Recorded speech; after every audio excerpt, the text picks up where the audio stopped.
Please join me in welcoming Brett Smith. Thank you very much. So a couple of things. Do y'all mind if I do not use this microphone? This will not project, but this is to record. But I don't really want to use this. Can y'all hear me? Okay? Okay, good. I'd rather do that than carry around this microphone. But thank you very much. This is incredibly flattering. I heard that how many people signed up to hear about counterculture. And the context of that is 21 years ago when I started the company with a gentleman named Fred Houck. And what I want to do today is just talk a little bit about that, sort of the early years of counterculture, and maybe spend about a minute per year taking us up to where we are today. And really how, through the years, embracing sustainability and transparency is part of that, has modeled our business plan, has modeled our company, has helped us, and I think has helped us have the success that we've had. So I will take you back for just a minute. 21 years ago, I was in graduate school at Carolina getting my MBA, and I wanted to start a company. The product wasn't as important as I had the entrepreneurial itch. When I applied to business school, they had those ridiculous questions: where do you see yourself in 5 years and 10 years? And in both of those questions I answered with, I will have started a company, or I'm just trying to do something with a small business. For some reason, that was in my mind. But I kept seeing this company called Starbucks on the headlines. And believe it or not, back then they had about 700 stores. And now they have, I think, 20,000, and they're opening up 3 or 4 a day in China. So an amazing company. And I have a lot of respect for Starbucks, and I think most people in our segment of the industry should really thank Starbucks for introducing coffee to a much larger audience. And believe it or not, between my first and second year of business school, I worked on a municipal bond trading desk at T. Rowe Price in Baltimore. I had a finance background, and that's what internships are for, to see what you want to do. But once again, the news, the Bloomberg, kept talking about Starbucks, Starbucks, Starbucks. And long story short, I ended up meeting a guy named Fred Houck, who was with a tiny little coffee company in Durham. I thought I knew everything about business because I had an MBA. And he certainly knew a lot about coffee, and he wanted to go on his own as well. So we met in a restaurant in Chapel Hill that's no longer there called Pie Wacket, and we ended up talking for about 3 hours. I'd never met him before. I talked to him on the phone, but after that meeting, we decided we were going to go into business together. And so that was summer of 1994. So we spent the rest of that year trying to get a loan from the bank, an SBA loan, and that worked out well. And so we started and ended up roasting our first coffee in April of 1995. We sold our first order to Pops over in Durham. I think it was for $400. I used to have a copy of the check, but it was a big moment. But for us, it was interesting. From the beginning, we didn't really talk about it. We didn't talk about sustainability like it's talked about today. In fact, I go back to the business school, and they have, you can sort of major, if you will, in sustainability. We didn't even use the term back then. But Fred and I, like I said, we didn't really talk about it, but there was just sort of this connection and this a common goal we had of what we call just building a great company. That sounds simple, but for us, building a great company was a company that ultimately we could be very proud of. And what does that mean? It means we wanted to build a place where people would want to work and get their needs met, a place that really worked with suppliers in a certain way, that throughout the whole supply chain, we wanted to be very proud of what we did. We were focusing on quality from the beginning. We've never operated coffee shops. We're just wholesale. So we just roast and we sell to restaurants and coffee shops and specialty grocery stores. Back then, believe it or not, there were very few coffee shops. There were, I think, 2 in Chapel Hill. And so we really sort of cut our teeth, if you will. Fred had experience in the business, but we really, the early years, we were selling to the culinary community in the Triangle. And the Triangle is blessed with an amazing culinary community, and it's also blessed with some amazingly demanding chefs. And I learned my lesson about walking in, right before service time and asking a chef what his order is for the day. I've been chewed out many times, but I learned my lesson. But the point with that is we were certainly influenced by a lot of the farm to table before it even was talked about like it's talked about today. So we were fortunate early on to be pushed towards quality and to be pushed sort of, not pushed, but given the opportunity to do things that now are referred to as sort of the triple bottom line. From the beginning, we tried to have benefits for employees. From the beginning, we wanted to work closely with farmers. Although back then, when we would buy coffee, we'd get a fax, which some people probably have never seen a fax, and it would curl up and roll behind the file cabinet. But that's how you'd buy coffee, and you look at it and say, okay, Colombian coffee, I'll buy, and they'd have certain specifics, but that's how you'd buy coffee. But since then, over the years, we've gone back the supply chain all the way back to the farmers, and I'll expand on that a little bit more in a minute.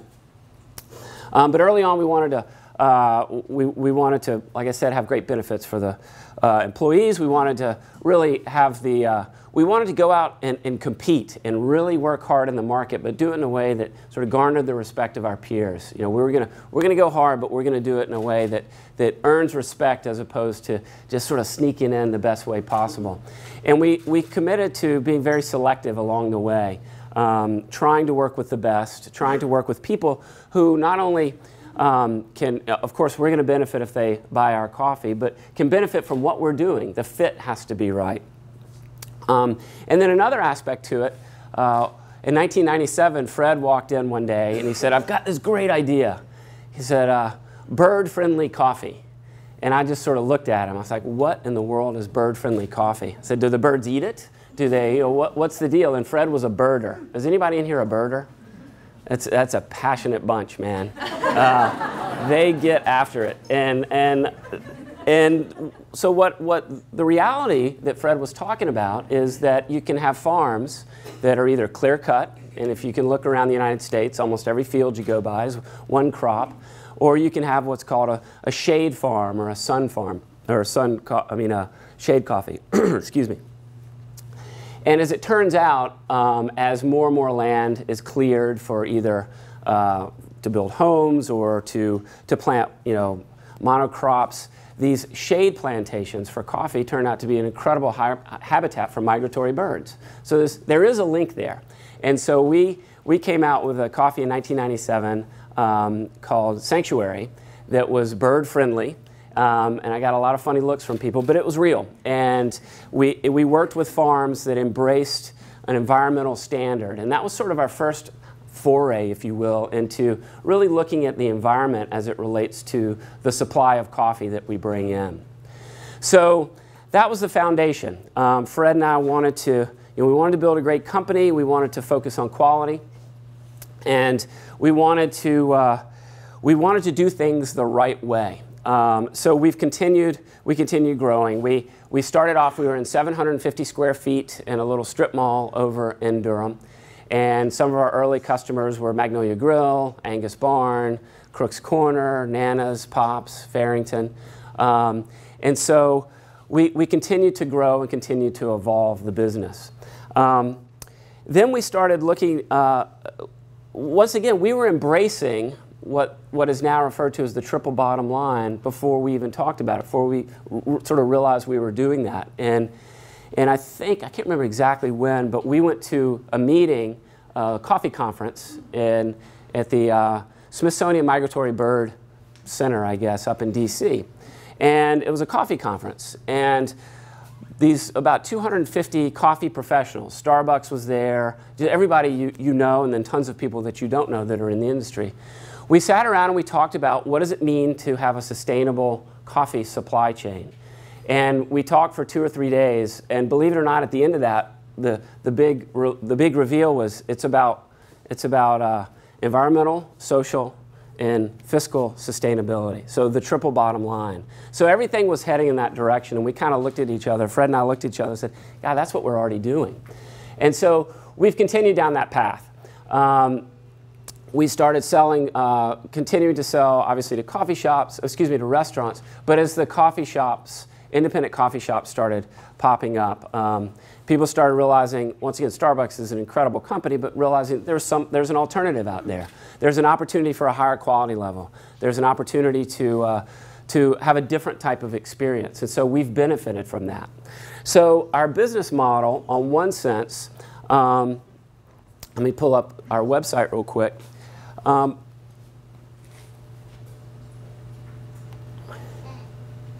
So our business model is based on a couple of things.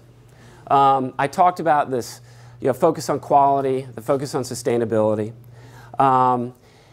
And then we looked around and we started realizing that if you just take green beans, because that's what color the unroasted coffee is, and no matter how good they are, if you just turn them brown and you send them out to a customer, you're going to fail because there is a lot of competition out there.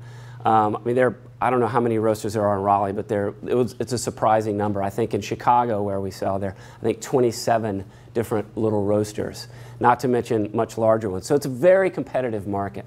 And so what we started seeing was that this focus on sustainability, focus on transparency, and I'll dig more into that in a second, and focus on supporting our customers, finding the right fit was really a crucial part of our business model. So education was something that we recognized is a very powerful thing. If you teach someone something, if you help them learn, if they advance in their career, or if you're a coffee shop and we can help you do a better business, that creates not only a good business connection, but it creates a real bond.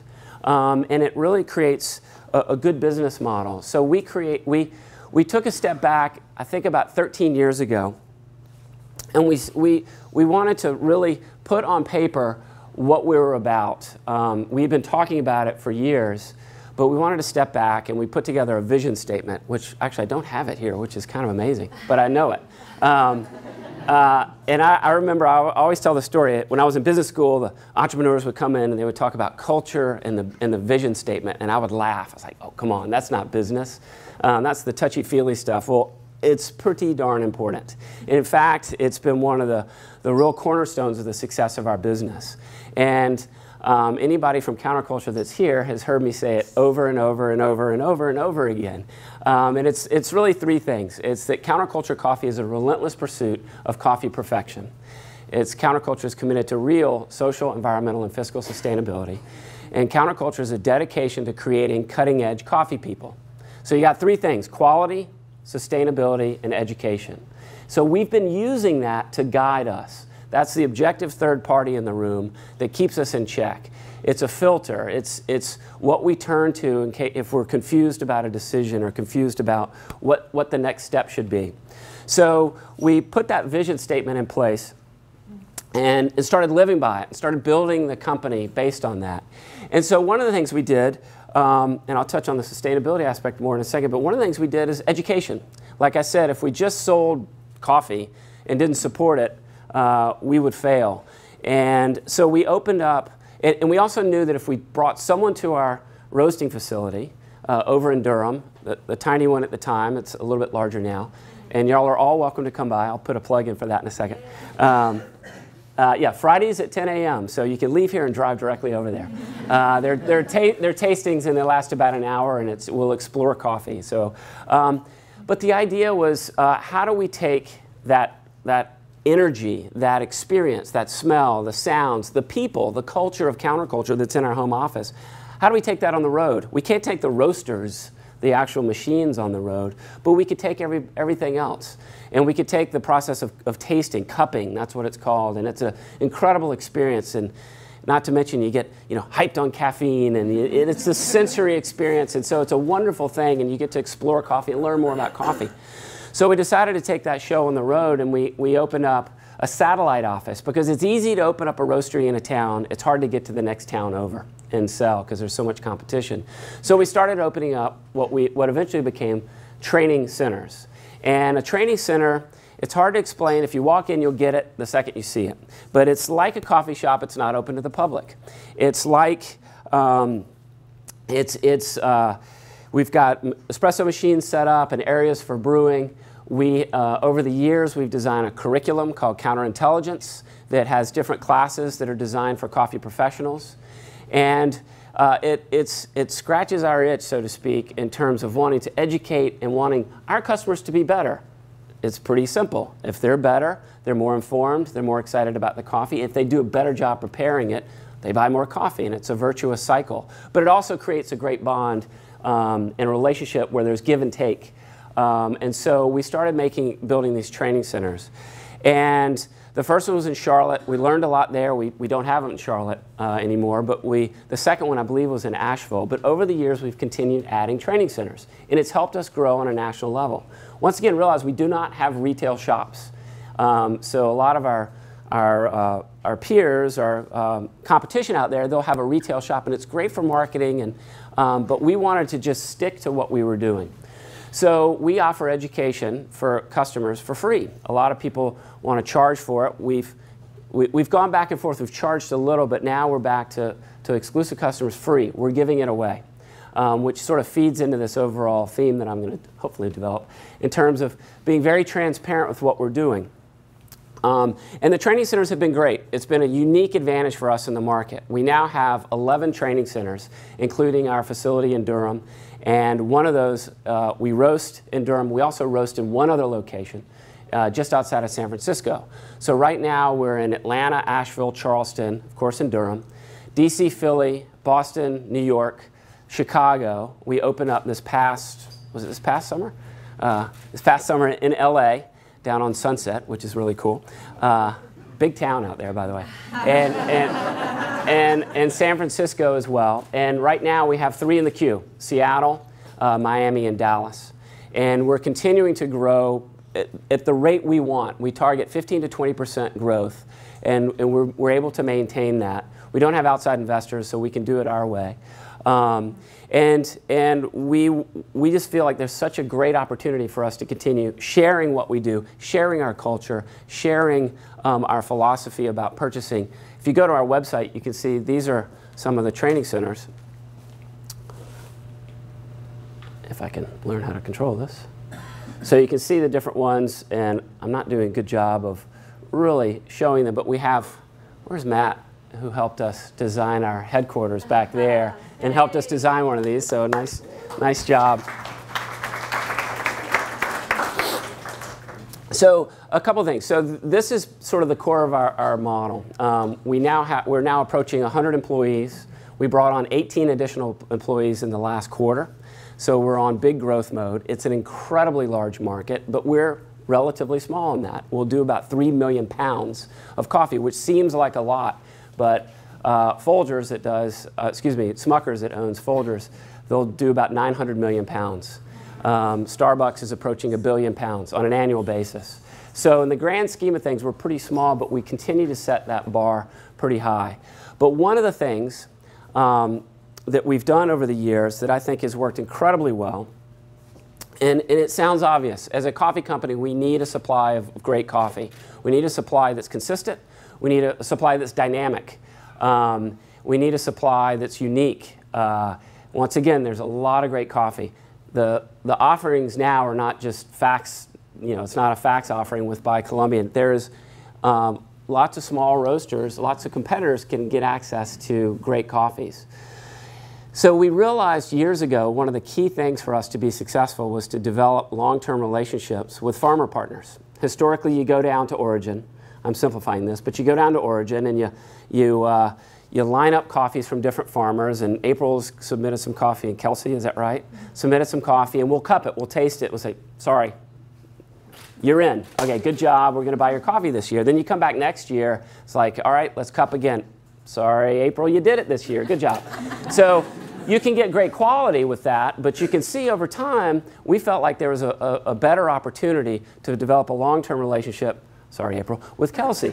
But what we try to do is find farmers that are heading down a road and are willing to learn and are willing to work with us and are willing to challenge us and we challenge them. So we created a position, if you think of the traditional customer support model, we created a producer support model, producer relations. And we've been traveling to origin and working closely with farmers. There's something powerful about breaking bread with them. There's something powerful about getting to know them on a personal level. The world's very small with the internet now, so we can Skype, and it's pretty amazing. You can Skype a farmer in Rwanda, which is crazy. But that close relationship is really pretty powerful. And then what that has allowed us to do is to understand their needs, to really appreciate what they're all about. We will show them our financials. We will, I presented to a group in Mexico of about 150, 300 farmers about 12 years ago. And we broke down our financials in terms of percentage. And there were other coffee companies there that were shocked. Why are y'all doing that? And it was also funny to me because there was really, really big companies. I'll name them. Green Mountain was sitting in the front row.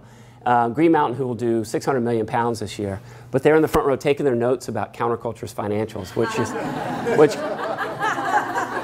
and I know the buyer, and I give her a lot of grief about that. I was like, what does that have to do with anything for you guys? But what we found is showing that information really creates a bond. And then we've started working with them to, once again, understand their needs and understand the risks that they take. Coffee is one crop a year. If you plant a plant, it takes 5 years to produce the coffee that we know. It's a big part of their income, saying, okay, Kelsey, this year I want you to try these things. If it doesn't work out, we're going back to April. So that just doesn't work. And so we figured out a buying strategy and a buying model where we can share the risk, and we can, if they practice best practices, then we'll buy the coffee, and we've created sales channels to accommodate that. So another thing that we've done through the years, I think we're doing good on time here, is we've started producing a transparency report. Transparency report where we talk about our operations. We talk about our carbon footprint. We publish the prices we pay to farmers. And I had some friends in the industry that got really mad at us for doing that. But at the end of the day, we think that's important. We want to be very open. And it has not come back to bite us in the least. In fact, I think it set us apart in many respects. They're laughing back there. Maybe they know of when it has bitten us. But ultimately, we think being open, being transparent, having contracts, a transparency contract with the entire supply chain from the farmer all the way to us, where everybody can see what each individual is getting paid, that has led to stronger relationships. It's led to access to better coffees. It's led to us, I think, being able to continue to open training centers and people in this room interested in counterculture. I think all that has been part of it. And I want to sort of finish with one story. I don't know if it's pure transparency, but it's a different way to think about business in terms of what the benefit is sometimes of giving stuff away. And this behind me, I don't know if everybody can see it, but this is the Coffee Taster's Flavor Wheel. Okay, so the background story is that there was originally, this was an evolution of a flavor wheel that had been in the coffee industry since the early 90s. It was developed by a guy named Ted Lingle. It was taken from the wine industry. It became the standard. Every tasting room for a coffee company had the old flavor wheel. But our head buyer, Tim Hill, who's sort of this mad scientist, he came to me and he was saying, yeah, I'm going to take the flavor wheel, and it just doesn't work anymore. It's developed in the early 90s. Tastes have changed. The industry has evolved. And I want to take a look at it and make it more intuitive. The other one actually had a misspelled word, and that was always the joke. If somebody's describing a coffee using that descriptor, then you're like, you're amateur. So, poser. But ultimately, long story short, he took it and he evolved it. He evolved it to make it more intuitive to the current taste. He evolved it to make it more relevant. And we laid it out like this, and then we published it on our website. And we put it up for free. And people were like, oh, you should charge for it. Well, we started noticing people were downloading it more and more and more. And then we started seeing on social media that it started appearing literally in all over the world, Portugal, Australia. I would visit friends in the coffee industry at other companies, and they'd say, hey, Brett, our Monday morning buying meeting, our buying team came in with copies of the Counterculture Taster's Wheel, the flavor wheel.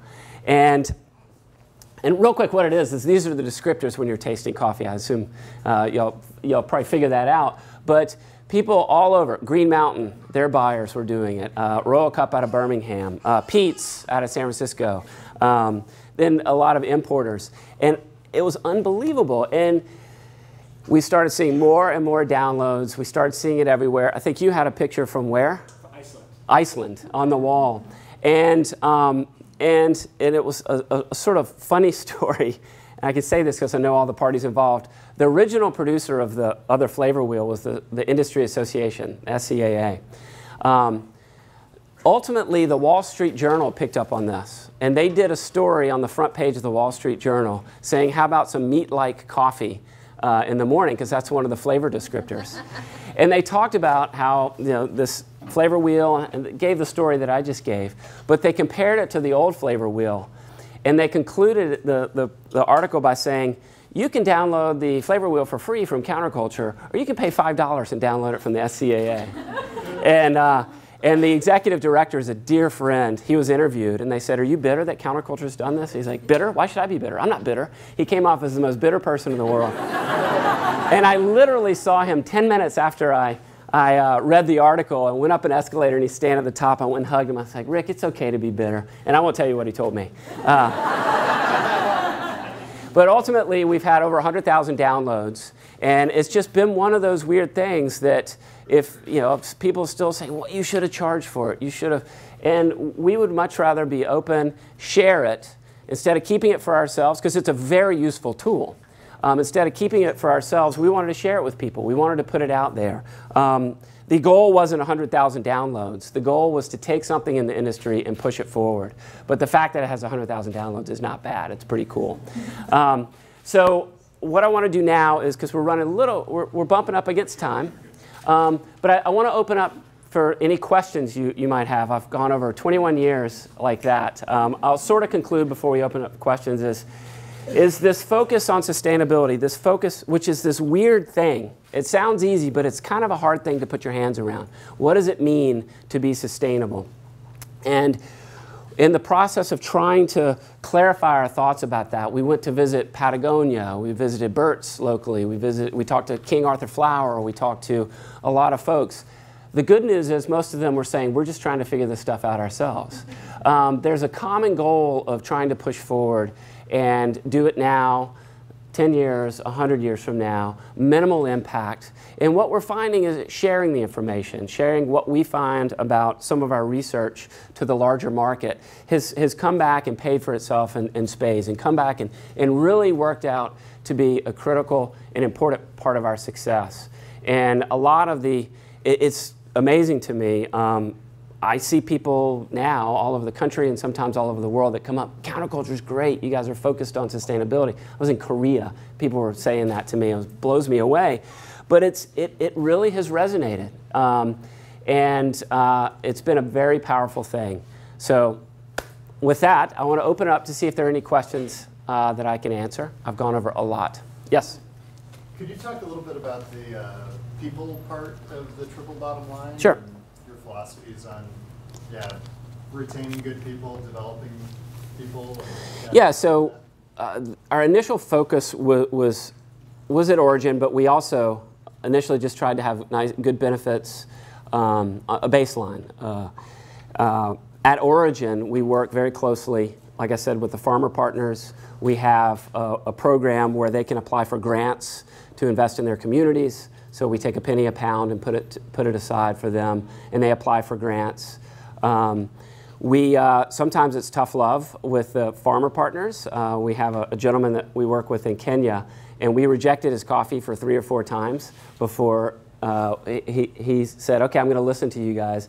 And ultimately, the coffee was much better, and we'll pay a higher price. Back to understanding what their needs are, understanding what the risk is for them, and trying to appropriately share some of that risk. So that's where that's a big focus at Origin.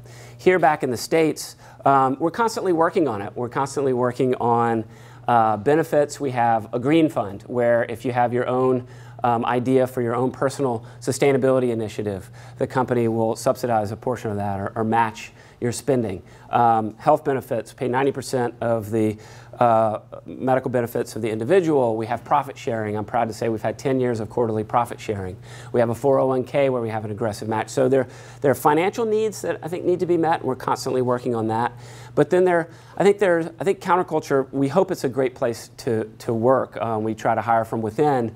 We try to challenge people, get them in the right places in the company, listen, try to pull ideas from throughout the company. And I think it's not for everyone. It's a very dynamic and a very changing environment. And sometimes, through no fault of anybody, that just doesn't work for people.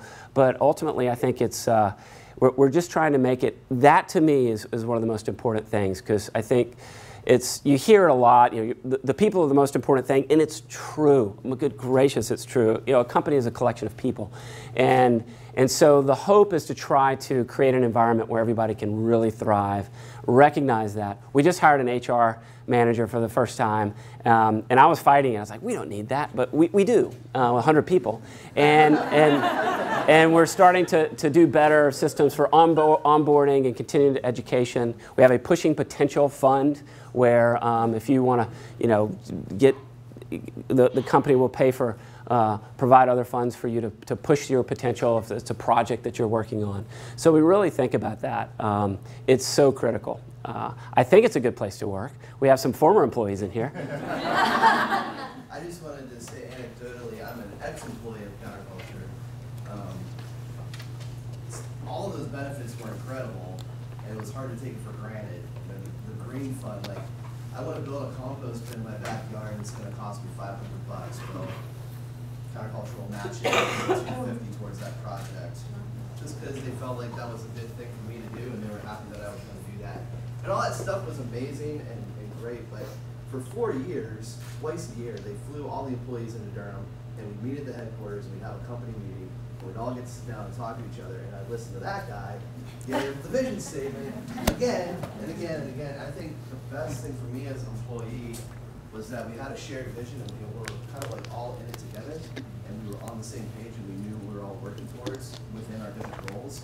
And even though we were spread out all across the country, which Jenny and I are our own company now, and it's crazy. Slingshot Coffee, Cobra. Rockstar. Like all across the country, it was just a really amazing place to work because of that shared mission and drive. And Brett's office was across from mine when I worked there, and his door was open, and I could just go in. He's the CEO. And I was asleep. Yes. Let's do one thing. I know some people might have to leave, but I did want to. Over the years, we've certainly gotten better at communicating our message, and we put together a nice video, and Christy helped with this. Come here. Yay. Good job. And I think this does a much better job of my rambling in terms of talking about our commitment as a company. And I think that, can you hear that? At Counterculture Coffee, we believe in pushing potential in every aspect of what we do. To make that possible, we are committed to transparency. Transparency enables ongoing improvement, holds us all accountable to our commitments, and helps our customers know more about the products they buy. The push for improvement is a never-ending process, especially in our coffee buying relationships. At the Buzirgu Hinwa washing station in Burundi, for example, owner Ramadan Salam started an organic composting operation to lessen their dependence on chemical inputs, a huge step towards more sustainable coffee that should be celebrated. To better reflect this idea of sustainability as a continuum, how we talk about our coffee buying practices continues to evolve. We're not changing the way we buy coffee, we're still focused on incredible quality coffee grown sustainably. We are changing how we gather information and share it through our transparency report. As we've learned more over the years, our coffee buying philosophy and reporting have taken different, increasingly transparent forms. In 1996, we were an early proponent of bird-friendly coffee, recognizing the correlation between thriving bird habitats and healthy coffee farms. With a heightened emphasis on fair trade practices within the industry, we expanded our understanding of sustainable coffee beyond strictly environmental measures to include fiscal and social considerations as well. Recognizing the limitations of fair trade, we pioneered a third-party verified direct trade model that better reflected our focus on relationships and quality. The next step in this evolution is complete purchasing transparency. The best way to show how we push potential isn't to oversimplify things into yes or no categories. There isn't some magical line that you can cross over from unsustainable to sustainable coffee production. To help us evaluate this type of progress, some of the metrics that we will track and report include how much we pay for coffee, each coffee's quality score, and our direct communication with producers. Frequent communications help us create lasting peer-to-peer relationships. We're also working to establish protocols for measuring sustainability with producers and are working with them to set yearly quality and sustainability goals. Tracking and sharing these metrics pushes everyone in the supply chain, including us, to get better. We're not just sharing information about the most sustainable coffees we buy, we're working to share information about every coffee we buy. This level of transparency is unique in the coffee industry, and we hope it empowers everyone involved to achieve a more equitable supply chain.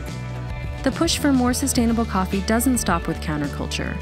We're sharing comprehensive information to empower you to draw your own conclusions about the progress of our partnerships and our coffees, helping you know more about the products you buy.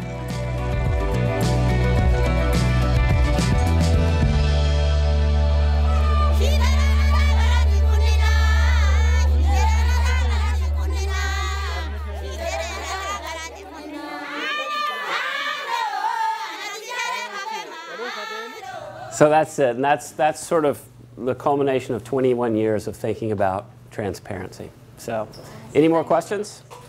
Christy, good job with the video.